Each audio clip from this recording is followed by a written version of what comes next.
Hey YouTubers, it's Charlie. This is going to be my Fear the Walking Dead episode 1 video. The videos that I do for this will be just like the videos I do for the main show. There'll be 6 episodes of this, and then we'll get episode 1 of The Walking Dead season 6.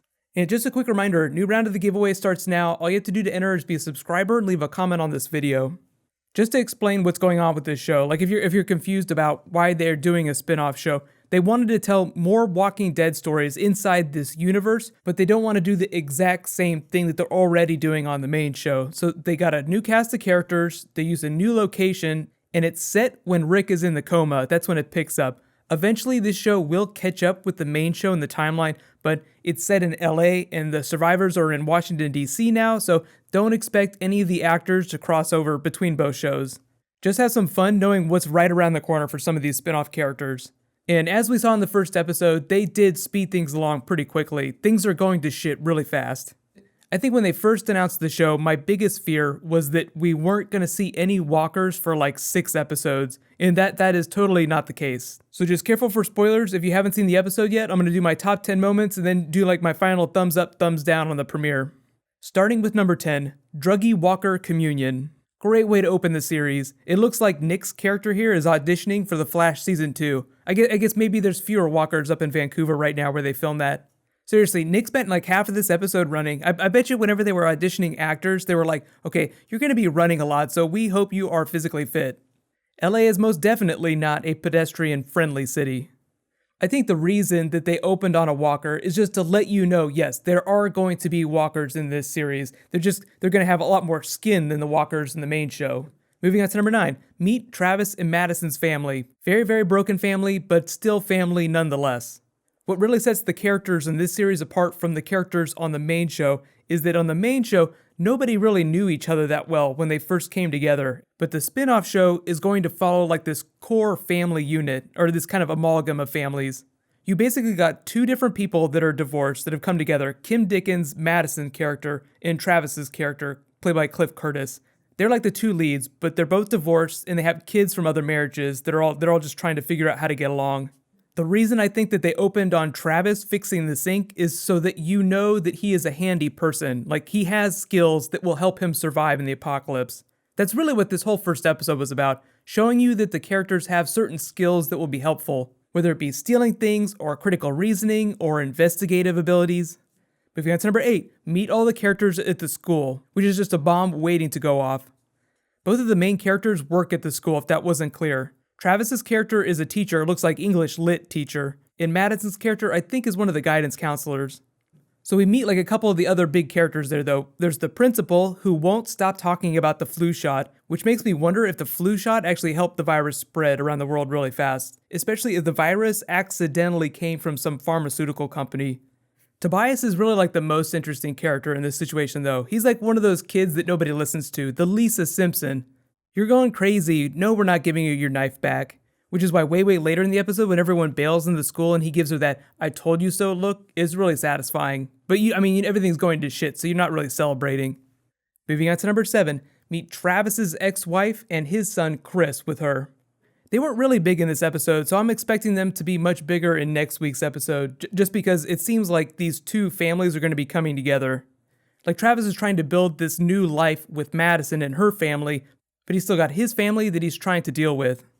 It'd be like going on a date and having your ex-girlfriend and her new boyfriend come along too, and then suddenly the apocalypse breaks out and you're stuck together.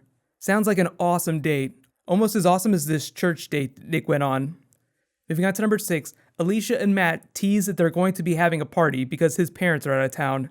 Just total setup for the most cliche Walker attack ever. You could almost say that they're paying homage to like some of the classic rules of horror movies, like teenagers getting into trouble when their parents aren't around, and a bunch of people wind up getting murdered. So Matt, being that he didn't show up later in the episode, seems like he's going to be total Walker bait. Moving on to number 5, everybody bails on the school as they're talking about chaos theory. It was a bit of a heavy-handed joke. It's, when things get as obvious as that, but I like that they had them looking at their phones at the attack on the freeway. This is the real world. Of course, YouTube exists, so people would be talking about shit going crazy. I also thought it was really authentic that people were questioning if it was real or not. Like, we're so post-parody that it's hard to believe when crazy things happen sometimes. You're like, whoa, this is way too crazy. Very clearly, they're doing some sort of skit, some sort of setup. Speaking of which, number 4, shit goes down on the freeway. The funny thing about this is that it's also very true to life. The freeways in LA get backed up all the time. In the episode, they take off after they hear a bunch of gunshots, but really that's like any other day in Los Angeles. That wouldn't be normal at all. Most people wouldn't think twice about it. I like the way that they connected that with the later scene of them looking at the phones. Like, what they were seeing on the phones was what was happening when they were stuck on the freeway. Moving on to number 3, Nick kills Cal and then runs off. In case you missed it earlier in the episode, he'd been stealing phones, he stole a bunch of clothes. He's kind of like the Daryl Dixon. He's like a younger, crazier version of Daryl Dixon on the show. Better suited to life in the apocalypse than he is in life during normal civilization. He understands how messed up he is, but the skills that he has, like stealing things, he finds a cigarette on the ground and just picks it up, those are things that you would be doing in the apocalypse. You'd be in scavenger mode constantly. And they had that whole Jack London nature battle speech earlier in the episode, and they were kind of putting forth Nick as being one of the dogs. Like that was actually back in the hospital, where it's like the dog is nature, nature always wins. And then like it cuts to the scene of him in the hospital with the bedpan, and she's like, I take my dog out when I want, not the other way around. You're the dog in this situation. So Nick is nature, Nick will always win. So they were kind of telegraphing that he was going to be getting himself out of crazy situations. Which is why when Cal pulled that gun, I was like, well, clearly he's going to fight him off, and then he's going to run away, and the body's going to disappear. Everybody let me know if you're going to go read White Fang now, too. Moving on to number 2. Travis Madison and Nick go back to check out Cal's body. If it wasn't already clear, like on their way there, you can kind of hear Madison talking to herself. She kind of knows what's going on with Nick, with the drugs, with Cal. Like, she probably understands that Cal's not the greatest guy. But the whole deal with that body was just to erase any doubt in their minds. Like that was proof that walkers exist, and Nick is not crazy.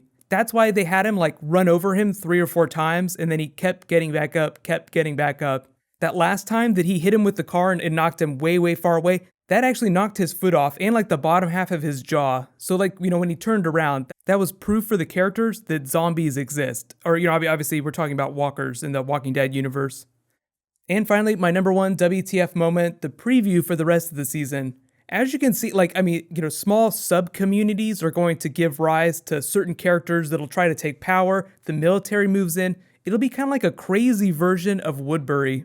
Which is why, like this other main character that they teased here, I'm wondering if he's going to be like the governor figure. Like the person who tries to take power. Someone who wasn't a huge deal before the apocalypse. But things go crazy and they use that as an opportunity to rise to power. Let me know, though, what was your guys' favorite moment from the episode? Generally, there's only 6 episodes, so they're going to be speeding things along pretty quickly. By the time we get to the last one, it'll be like full-blown Walker apocalypse. I can't remember exactly, but I do believe it's been picked up for Season 2 already. I think that they announced that a long time ago. But just in general, I'll give a giant thumbs up to some of the themes that they were able to weave across the episode. They were very consistent, especially with the Jack London. That was some really nice imagery.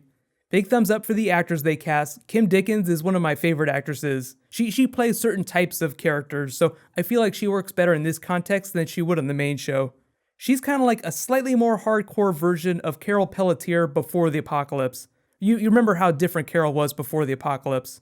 Cliff Curtis is great too. Really, they wanted to hammer home that he's a good guy. He's not a Shane character. He's not going to go nuts with power. They want you to know that he's going to be like the Rick Grimes of this series. He's a human being, he makes mistakes, but he is a very good character at his core. It took me a little while to warm up to Nick, but once I started seeing shades of Daryl Dixon inside of him, I liked him a lot more. There's still a lot more that we have to see though. It's going to take a couple more episodes before we meet the rest of the cast, so I'll be interested to see how I feel about the series after the next couple of episodes. So what's going to happen next is I'm going to do a Q&A for this in the Season 6 preview that I posted earlier, and then I'm going to do a Game of Thrones bonus video like I would normally do. There was just way too much Sunday stuff for me to do my normal Game of Thrones bonus video. The only real thumbs down that I give to the episode is that it feels a little self-contained in that Los Angeles is a huge city, so clearly, not everything is going to be as crazy in certain parts of town as in others. Like we saw Venice Beach, which is on the west side. We kind of saw the east side. We kind of saw downtown a little bit. There are a couple big areas that we haven't been to yet. I'm wondering if we're going to go to Hollywood, if we're going to go up in the hills somewhere. LA is just a really big place. Just in case you guys haven't seen it yet, you can click here to watch my Walking Dead Season 6 preview. There was a little bit of footage, just teasing like the biggest premiere ever. I think it's going to be bigger than Season 5, Episode 1. And I just posted a trailer for Gotham Season 2. You can click here for that. Thank you so much for watching, everybody. Let's high five. I'll see you guys tomorrow.